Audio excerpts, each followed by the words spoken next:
से कुछ महीने पहले मेहदावल के इलाके में कौन सा तनवीरुल इस्लाम अमाडोभा एक हजरत का मजार है रोडवे पे। हाँ, रोशन बाबा।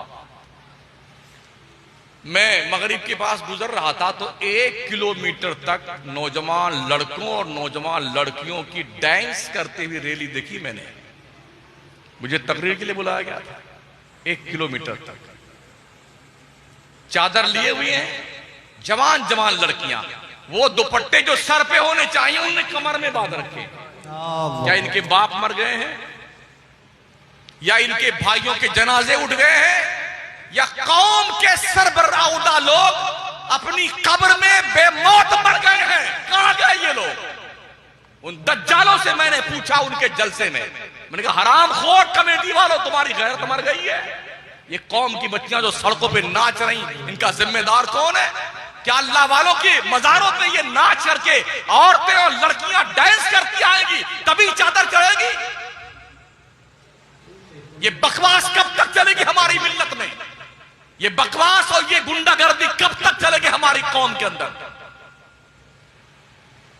क्या लॉजिक है मजार पे चादर पेश करने का? किसी अल्लाह वाले को तुम्हारे चादर वादर कोई जरूरत नहीं, बंद कर दो बकवास। ये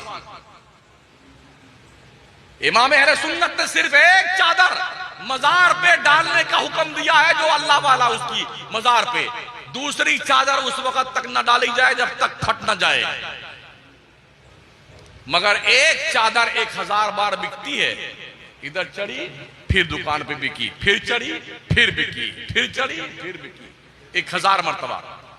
वो दुकानें भी खादिमों के धंधा उनका, कारोबार, धागा उनका, कड़ा उनका, खड़ा उनका, पड़ा उनका, बैठा उनका, लेटा उनका, होटल उनकी, जुब्बे उनके, दस्तार, फूलों की दुकान उनकी, चादर की दुकान उनकी। और ये हमारे पागल सुन्नी जिंदाबाद जिंदाबाद जिंदाबाद जिंदाबाद। अरे हो मुर्दाबाद, तुम्हें क्या हो गया है?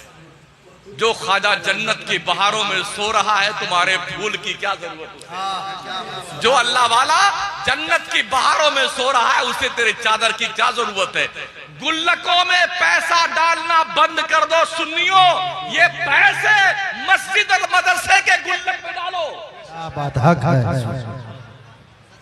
इसलिए कि यहाँ के परवान चढ़ने वाले बच्चे यही बताएंगे कि मजार का दिफा कैसे किया जाता है। बेशक हक। ये बताएंगे कि मजारों का तहफ्फुज कैसे किया जाता है। जब गुल्लक खुलता है ना, मजारों का जो पेटियां खुलती हैं, तो जानते हो गिनने के लिए बैंक से आदमी आते हैं। इत्तेफाक से बम्बई इमाम था नागपाड़ा में, तो हाजी अली दरगाह में 6 महीना हम सैनिटोरियम में थे फैमिली समेत। तो इस पीरियड में कम से कम 4 मरतबा वहां का गुल्लक खोला गया। यकीन मानिए हाजी अली के आस्थाने शरीफ से लेके मेन गेटवा तक रोड पर रुपया, सोना, चांदी और पैसे सब ऐसे बिछाए हुए थे। थक्का लगा हुआ था। हाथ गाड़ी पे वो नोट डाले गए। भाई साहब, बैंक से लोग आए, गिन के ले गए। किसके काम की? बोलिए ना, किसके काम की? दिल के फफूले जल उठे सीने के दाग से, इस घर को आग लग गई घर के चिराग। मैं उस वक्त आपकी दहलीज़े समात पर हूं जब तकरीर खाई और खिलाई जाती है, मगर मैं सुना रहा हूं आपको। मुझे नहीं पता ये इसका असर कितना होगा आप पर, मुझे इसका पता नहीं। यकीन मानिए साथियों, ये कौम का दर्द है।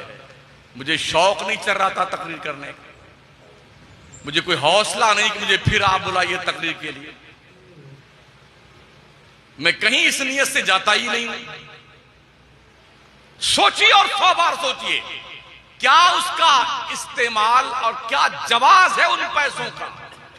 हमारे मुस्लिम बादशाह ने 1000 साल तक अखंड भारत पे हुकूमत की।